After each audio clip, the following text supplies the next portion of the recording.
When I started babysitting, the parents gave me a horrifying set of rules. I thought I hit the jackpot when a rich family paid me $200 to babysit their child for a night. I never could have guessed this would have led to my life being ruined forever. The children were extremely well behaved and everything went smoothly the first night. The young couple must have thought that I had done a good job because word spread quickly around the rich neighborhood that I was a great babysitter choice.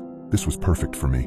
Most of the families around here pay way better than where I live since they all come from a long line of wealthy families. But I was always suspicious about some of the families.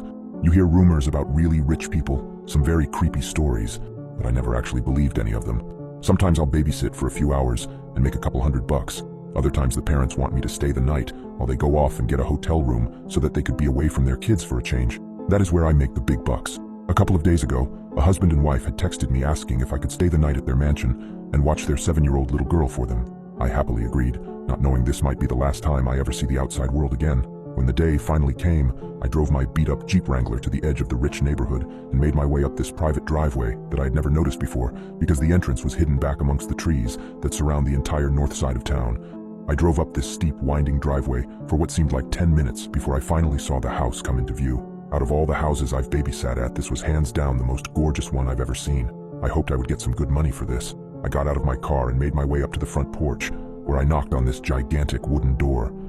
A few seconds later, a beautiful woman in her mid-30s answered and introduced herself as Mrs. Collins.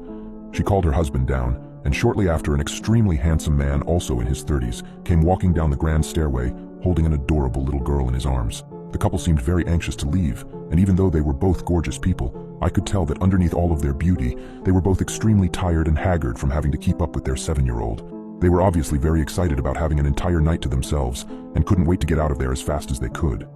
Before Mr. and Mrs. Collins left, however, Mrs. Collins handed me several pieces of paper and told me that she had written down a couple of instructions for me to follow throughout the night. She stressed to me how important it was to follow her instructions, and I assured her that I'd give them a look. I waved to the pretty young couple as they made their way down the driveway in their expensive Mercedes, and then closed the door behind me.